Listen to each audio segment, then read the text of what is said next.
إن الحمد لله نحمده ونستعينه ونستغفره ونعوذ بالله من شرور أنفسنا وسيئات أعمالنا. من يهده الله فلا مضل له ومن يضلل فلا هادي له، وأشهد أن لا إله إلا الله وحده ربي لا شريك له، وأشهد أن محمدًا عبده ورسوله. يا أيها الذين آمنوا اتقوا الله حق تقاته ولا تموتن إلا وأنتم مسلمون. يا أيها الذين آمنوا اتقوا الله وقولوا قولا سديدا. يا أيها الذين آمنوا اتقوا الله وقولوا قولا سديدا يصلح لكم أعمالكم ويغفر لكم ذنوبكم، ومن يطع الله ورسوله فقد فاز فوزا عظيما. أما بعد، فإن أصدق الحديث كتاب الله، وخير الهدي هدي محمد صلى الله عليه وسلم، وشر الأمور محدثاتها، وكل محدثة بدعة، وكل بدعة ضلالة، وكل ضلالة في النار. أعاذنا الله وإياكم من البدع والضلالة. يجوى الله سبحانه وتعالى بعدكم احمد الله جل في علاه، لكم تكي صالنا سلام محمد صلى الله عليه wasallam, na kuhusieni pamoja na kuhusia nafsi yangu swala zima la kumcha Allah tabaraka wa taala. Enyi waja wa Allah subhanahu wa taala, ama katika khutba yetu ya leo tutazungumzia juu ya sababu ambazo zitatuhamasisha juu ya kutafuta elimu ya kisheria. Ayuha nnasu ibadallah, enyi watu waja wa Allah subhanahu wa ta'ala, miongoni mwa sababu ambazo zitatuhamasisha sisi kuitafuta elimu ya kisheria, sisi wanafunzi ambao tumetoka miji mbalimbali ya Tanzania na nje ya Tanzania na kuja katika kituo hiki ambacho inapatikana ndani yake elimu ya kisheria, au wale ambao ni wakazi wa mji huu au watu ambao wameizunguka kituo hiki cha Imam al-Muzani, ili waweze kuhamasika na kuitafuta elimu ya kisheria, ni kufahamu sababu ambazo zitatufanya sisi tuweze kuhamasika na kuisoma dini yetu ya Uislamu. Miongoni mwa sababu ambazo zitatuhamasisha na kutupupiza katika kuitafuta elimu ya kisheria, kwanza kabisa ni kufahamu hukumu ya kuitafuta elimu ya kisheria. Wanawachuoni wameigawa hukumu ya kuitafuta elimu ya kisheria katika sehemu tatu. Hukumu ya kwanza ni wajibu, yani ni wajibu kwa kila Muislamu, yule ambaye ni Muislamu anaifuata dini ya Uislamu, anamfuata Mtume Muhammad sallallahu alayhi wasallam, ni wajibu kwake yeye kuisoma elimu ya kisheria.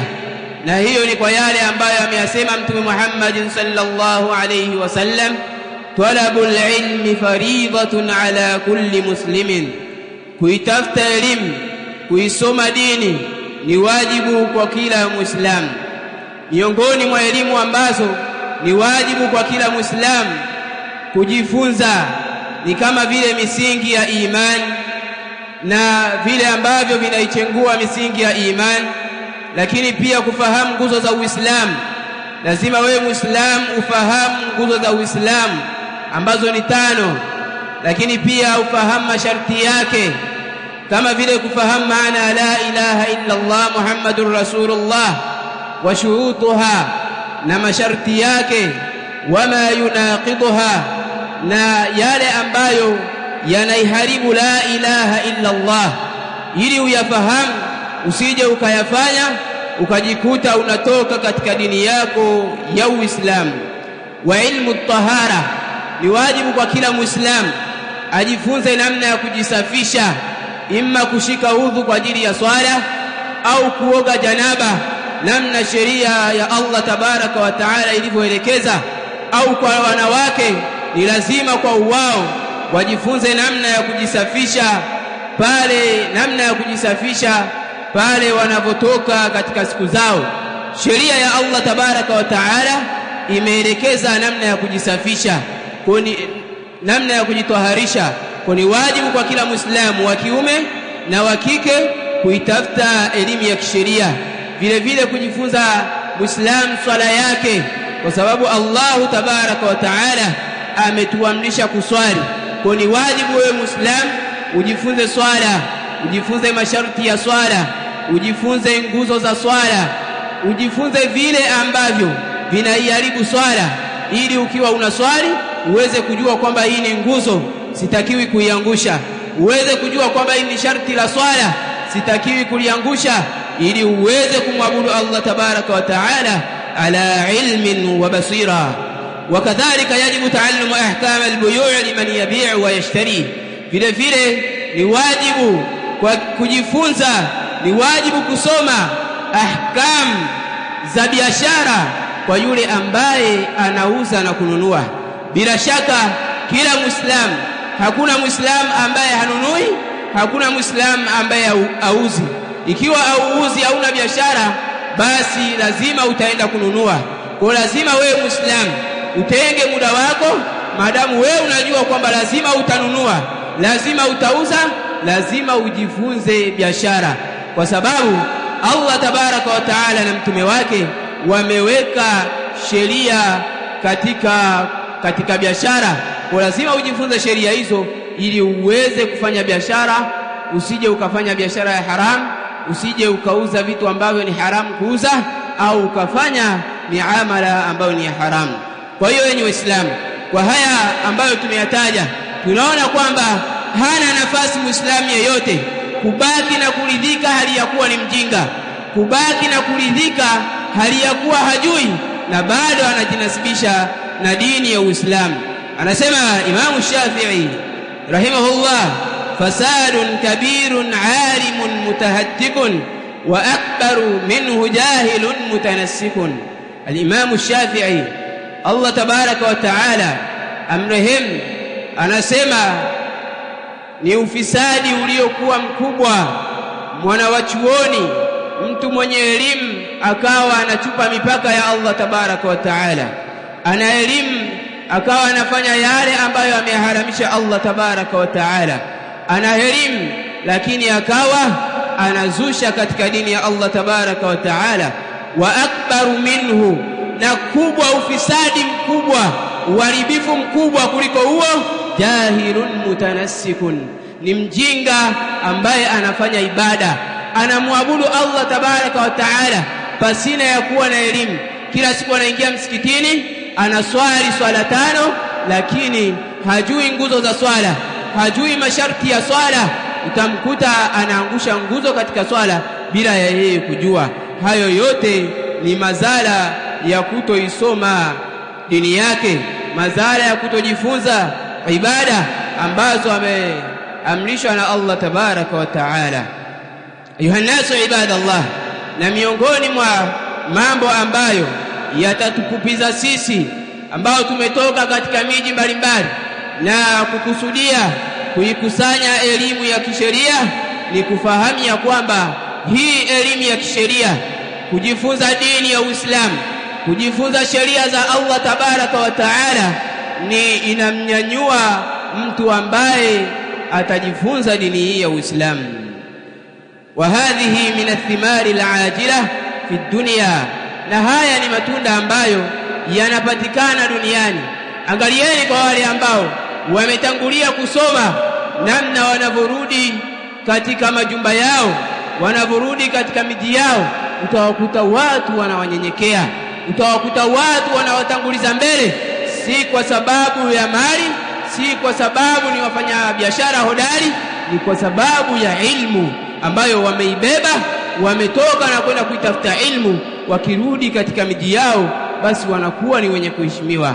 Utawakuta wale ambao ikitokea mazishi, ikitokea misiba, basi wanamtanguliza yule talibul ilmi, wanamtanguliza yule ambaye ameisoma elimu ya kisheria. Wanahitaji kuosha maiti, watamtafuta yule ambaye ameisoma elimu ya kisheria, anajua miongozo katika kuosha maiti.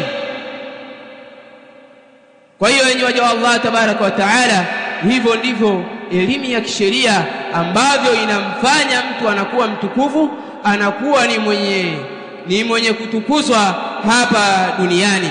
Muangalieni mmoja katika ahlul hadithi, Atau ibn Abi Rabah, kana abidan aswada, alikuwa ni mtumwa mweusi ambaye alikuwa anamilikiwa na mwanamke mmoja tajiri katika mji wa Makka. Huyu Ata ibn Abi Rabah alikuwa ni mtumwa mweusi ambaye alikuwa katika miliki ya mwanamke katika watu wa Makka, lakini kutokana na elimu aliyokuwa nayo, kutokana na ufahamu wa sheria za Allah tabaraka wa taala, watu wa Makka walikuwa wanafunga safari na kwenda kwa Ata ibn Abi Rabah. Yeye ni mtumwa tena mweusi, tena anamilikiwa na mwanamke, lakini kutokana na ilmu ya kisheria ambayo ameibeba, watu walikuwa watu watukufu, watu wenye mali, wafalme, wanafunga safari na kwenda kwa mtumwa Ata ibn Abi Rabah. Mpaka siku moja Suleiman ibn Abdul Malik amirul mu'minin akaenda pamoja na watoto wake kwa Ata ibn Abi Rabah kumuuliza baadhi ya maswali katika dini yake. Wakamkuta Ata ibn Abi Rabah hali ya kuwa ana swali, wakakaa wakamsubiri. Alipomaliza kuswali, Allah tabaraka wa taala amrehemu, akawageukia, wakawa wamemuuliza yale maswali, akawa amewajibu. Walikuwa wanamuuliza kuhusiana na ahkamu za ibada ya hija, akawa amewajibu, kisha akawa amewageuzia mgongo, akawa ameondoka. Ata ibn Abi Rabah ni kwa sababu hataki ujira wowote, hataki mfalme amlipe kutokana na yale maswali aliyomuuliza, na akamjibu. Na hivyo ndivyo inavyotakiwa hewe talibul ilmi, pale unaposoma usome lillahi azza wa jalla na ufundishe kwa ajili ya Allah tabaraka wa taala. Kwa hiyo baada ya kuwa wamemuuliza, akawa amewajibu Ata ibn Abi Rabah. Thumma qala al-khalifa Suleiman ibnaihi, Suleiman ibn Abdul Malik akasema kuambia watoto wake, enyi watoto wangu, msilete uzembe katika kuitafuta elimu ya kisheria, msilete uzembe katika kuisoma dini yenu. Fa inni la ansa dhullana baina yaday hadha al-abd al-aswad, kwa hakika mimi sitosahau udhalili wetu ambao tumekuja kujidhalilisha kwa huyu mtumwa mweusi. Mfalme wa mji Suleiman ibn Abdul Malik amekuja kujidhalilisha kwa mtumwa mweusi, tena anayemilikiwa na mwanamke. Yoyote ni kwa sababu ya elimu ambayo ameibeba Ata ibn Abi Rabah. Aqulu ma tasma'un wa astaghfirullah fastaghfiruhu innahu huwal ghafurur rahim.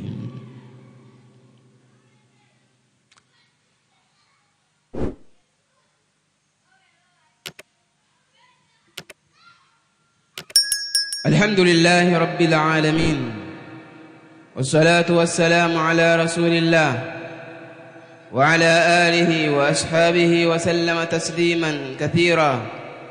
Wa ba'd, enyi waja wa Allah subhanahu wa ta'ala, tukiwa bado tunaendelea kuhamasishana na kutajiana sababu ambazo tutaweza kunyanyua pupa zetu, kwa sababu tumetoka katika miji yetu kwa ajili ya kuja kuchukua elimu, kutafuta elimu ya kisheria. Miongoni mwa sababu ambazo zitatuhamasisha na kutupupiza sisi tulabu la ilmi, sisi wenye kutafuta elimu ya kisheria, au pia kuwapupiza wale ambao hawajajikita katika kuitafuta elimu ya kisheria lakini ni waislamu tena ambao wanakizunguka kituo hiki, wanaizunguka markazi hii ya Imam al-Muzani ili waweze kupupika na kunufaika na matunda ambayo yanapatikana katika kituo hiki. Allah tabaraka wa taala akihifadhi na wahifadhi wasimamizi wake. فمن أسباب تحمس إلى طلب العلم إدراك أن العلم الشرعي خير من المال والدنيا. قال عليه الصلاة والسلام: الدنيا ملعونة ملعون ما فيها إلا ذكر الله وما والاه وعالما ومتعلما. nikufahamu ya kwamba elimu ya kisheria hii elimu ambayo mmefunga kwayo safari na kuja kuitafuta, fahamuni ya kwamba ni bora kuliko mali na kuliko dunia yote. Anasema mtume wa Allah tabaraka wa taala, anasema mtume Muhammadin sallallahu alayhi wasallama, ad-dunya mal'una, dunia imelaniwa, mal'unun ma fiha, yamelaniwa yale yaliyomo ndani yake, illa dhikrullah, isipokuwa utajo wa Allah tabaraka wa taala, wa aliman wa mutaallima, na yule mwanawachuoni yule aliyeibeba elimu ya kisheria hajalaniwa, wa mutaallima, na yule mwenye kujifunza elimu ya kisheria. Ametaja al-Imam Ibn al-Qayyim Allah tabaraka wa taala amrehemu, alikuwa analinganisha tofauti baina ya elimu na mali katika kitabu chake Miftahu Dari Saada. Anasema Allah tabaraka wa taala amrehemu, al-ilmu ash-shar'iyyu mirathu al-anbiya, amma al-mal fahuwa mirathu al-jabbariyin wal-mutrafin ghaliba. Elimu ya kisheria ni mirathi ya manabii, amma mali fahuwa mirathu al-jabbarin, ni mirathi ya wale ambao ni wenye kujipweza, ni mirathi ya matajiri wenye kuchupa mipaka katika hii dunia. Wal ilmu, tofauti nyingine baina ya elimu na mali, wal ilmu yahrisu sahibahu, elimu inamlinda yule ambaye anaisoma elimu ya kisheria, elimu inamlinda yule ambaye ameibeba. Wayahfadhuhu fi dunya wal akhirah, inamlinda duniani na akhirah. Lakini mali, yule ambaye anaimiliki mali ndiyo ambaye anailinda mali, anailinda isipotee, anakuwa ni bakhili katika kutoa kwa ajili ya Allah tabaraka wa taala, kwa sababu anaogopea akiitoa itapungua au itaisha. Lakini ukiibeba elimu ya kisheria, basi hiyo elimu inakulinda kutokana na upotevu wa wale walinganizi wenye kupoteza, wale walinganizi wanaolingania watu katika upotevu, wanaolingania watu katika shirki. Na katika zama hizi ndio ambao wamejazana. Kwa hiyo inatulazimu sisi kusoma ili elimu hii iweze kutulinda kutokana na upotezaji wao. Inyoja wa Allah tabaraka wa taala, miongoni mwa tofauti ambazo amezitaja al-Imam Ibn al-Qayyim rahimahullah, amesema ya kwamba hii elimu Allah tabaraka wa taala hawapi isipokuwa watu wema wenye kumcha Allah tabaraka wa taala, kama vile manabii. Angalieni manabii wa Allah tabaraka wa taala hawakuwa na mali, bali walikuwa ni wachunga mbuzi, wachunga kondoo, walikuwa ni wachungaji, hawakuwa na mali, lakini walikuwa ni wacha Mungu. Allah tabaraka wa taala amewapa ilmu mpaka sisi tunamwabudu Allah tabaraka wa taala kupitia dini ambayo amekuja nayo Mtume Muhammad sallallahu alaihi wasallam. Je, Mtume Muhammad sallallahu alaihi wasallam alikuwa anamiliki nini katika hii dunia? Je, alikuwa ni tajiri? Hapana, alikuwa ni maskini. Lakini mali Allah tabaraka wa taala huwapa watu wema na huwapa watu waovu. Angalieni kama vile Firaun wa Abu Jahal ni makafiri katika hii dunia, ni magwiji wa ukafiri katika hii dunia, lakini Allah tabaraka wa taala kawafungulia katika dunia. Walikuwa ni matajiri, walikuwa ni wafalme.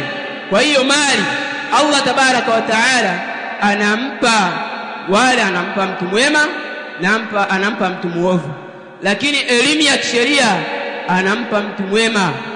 Kwani wewe talibul ilmi, ukiona Allah tabaraka wa taala amekuruzuku katika kuitafuta elimu ya kisheria, tambua ya kwamba Allah tabaraka wa taala amekutakia khairi. Ayuha nasu ibadallah, miongoni mwa tofauti za mali na kuisoma elimu ya dini ya Uislamu, tofauti ya mali na elimu, anna al-ilma hakimun ala al-mal, elimu inayohukumia mali, wal malu mahkumun bil ilmi kama fi zaka, na mali inahukumiwa na elimu kama ilivyokuwa katika zaka. Wewe tajiri na mali zako, uwe tajiri kiasi gani, lazima ukitaka kutoa zaka haki ya Allah tabaraka wa taala, lazima utamtafuta mwanachuoni, lazima utamtafuta talibul ilmi, lazima utamtafuta mtu ambaye amebeba elimu ya kisheria, ili aweze kukuambia kwamba kulingana na mali yako hii yote kuna kiasi fulani cha Allah tabaraka wa taala unatakiwa ukitoe. Uwezi kujua wewe pamoja na mali zako ulizokuwa nazo, isipokuwa mpaka umtafute talibul ilmi. Ayuha nasu ibadallah, lakini vile vile katika haji, lakini katika mirathi, lakini pia katika nafaka, kwa tunaona kwamba mali inahukumiwa na elimu, elimu inahukumu mali. Kwa tunaona kwamba hii elimu ambayo tumefunga safari na kuja kuitafuta katika kituo hiki ni bora kuliko dunia na vilivyomo. Ayuha nasu ibadallah, ikiwa tumefahamu kwamba elimu ni jambo lilokuwa bora, ni jambo lilokuwa tukufu, fahamuni ya kwamba mambo mazuri hayapatikani kwa uzembe.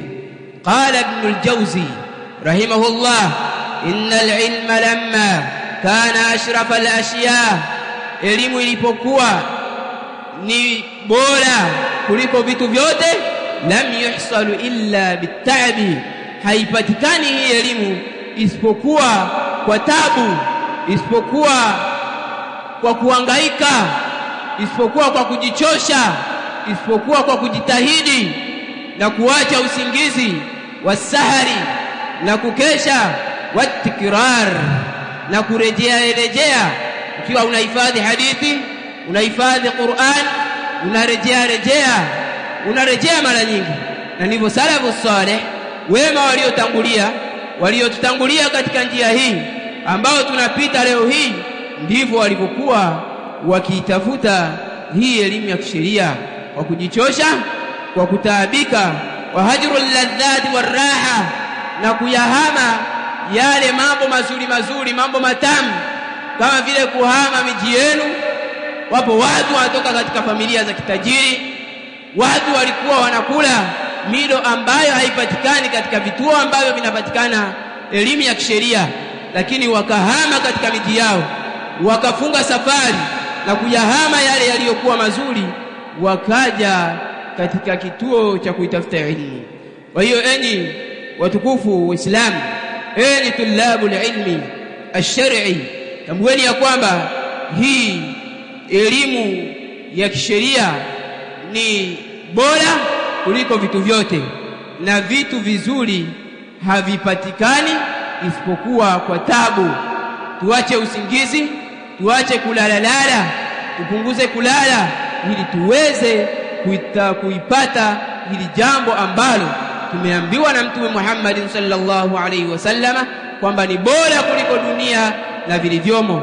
Lakini kama tulivyoona tofauti katika maneno ya al-Imam Ibn al-Qayyim, anasema al-Imam Shafi'i rahimahullah mushaddidan ala al-qadd fi sabili tahsil al-ilmi, akiwa anatilia mkazo watu kujitahidi katika njia ya kuitafuta elimu ya kisheria. Anatuelezea ya kwamba biqadri al-kadd tuktasabu al-ma'ali wa man talaba al-ula sahira al-layali wa man rama al-ula min ghayri kadd adaa al-umra fi talab al-mahali tarumu al-izza thumma tanamu layla yaghusu al-bahra min talab al-laali.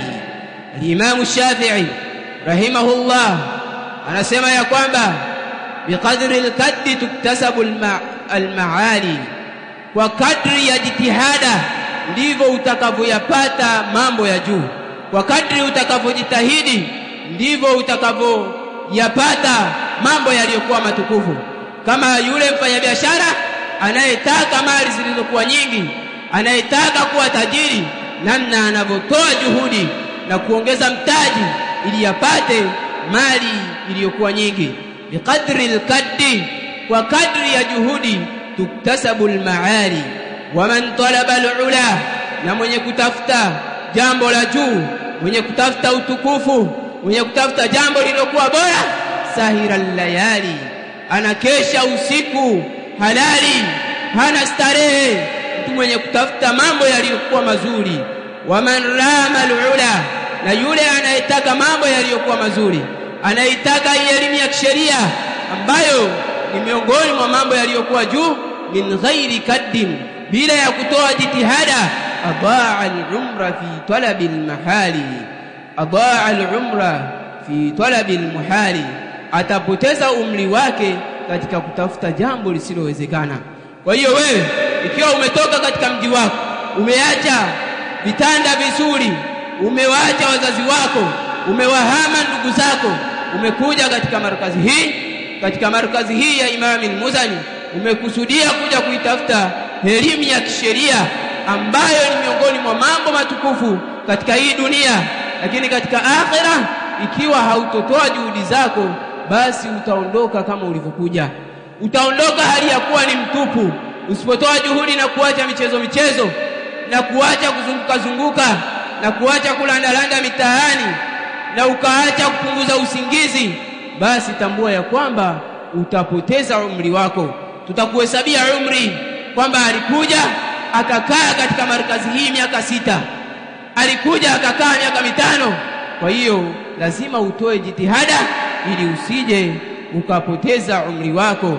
Tarumul izza thumma tanamu layla, unataka utukufu, unaitaka elimu ya kisheria ili uje uwe mtukufu hapa duniani na kesho akhira mbele ya Allah tabaraka wa taala. Thumma tanamu layla, kisha unalala usiku.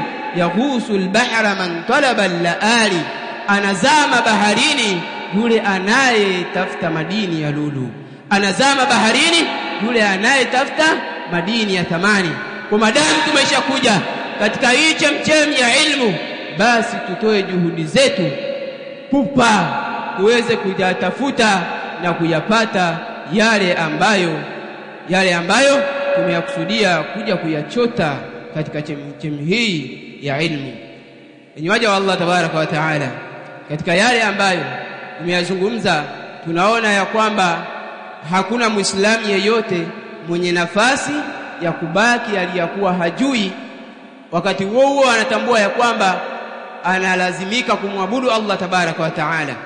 Haifai Uislamu kulizika na ujinga, kubaki hali ya kuwa haufahamu, wakati kila siku unajua kwamba lazima ni swala 5. Hizo swala 5 inabidi umwabudu Allah tabaraka wa taala kwa elimu. lazima utoe muda wako ujifunze swala tano. Na Allah tabaraka wa taala hawahifadhi mashekhe zetu. Aliwahi kusimama shekhe wetu Abdurrauf al-Munawi akawapa ofa ya kwamba mtu yeyote, Muislamu yeyote ambaye anakizunguka kituo hiki, ambaye anadai kwamba hana muda wa kusoma, haje kwa muda wake, atapewa mwalimu wake ili ajifunze dini yake ya Uislamu, ajifunze dini yake ili asimwabudu Allah tabaraka wa taala kwa ujinga. Hiyo yote ni kutaka muweze kunufaika na hiki kituo ambacho mmekizunguka. Mtambue ya kwamba markazi hii, Uislamu ambao wanakizunguka kituo hiki ni neema miongoni mwa neema za Allah tabaraka wa taala. Mtakuja kuulizwa kwamba ni namna gani mlinufaika na neema hiyo ambayo amekuneemesheni Allah tabaraka wa taala. Kila siku unaingia msikitini, unaingia katika markazi hii, unaswali, darasa zinaendelea, unakaa huko nyuma, unalala au unaswali na kuondoka, na unajua kwamba huu ni muda wa darasa, basi umeshindwa kuhudhuria katika muda huo. Tayari mmeshapewa ofa Waislamu kwamba njooni, tengeni muda wenu, kwa muda wenu njooni msome, utapewa mwalimu wako na utaisoma dini yenu. Hiyo yote ni kuhurumiana, hiyo yote ni huruma ambayo inatoka kwa mashekhe zetu, wasimamizi wa kituo hiki. Kwa hiyo tutenge muda kwa ajili ya kujifunza dini yetu, tutenge muda kwa ajili ya kuisoma elimu ya kisheria. ربنا آتنا في الدنيا حسنة وفي الآخرة حسنة وقنا عذاب النار. صلى الله على نبينا محمد صلى الله عليه وسلم. قوموا إلى صلاتكم يرحمكم الله.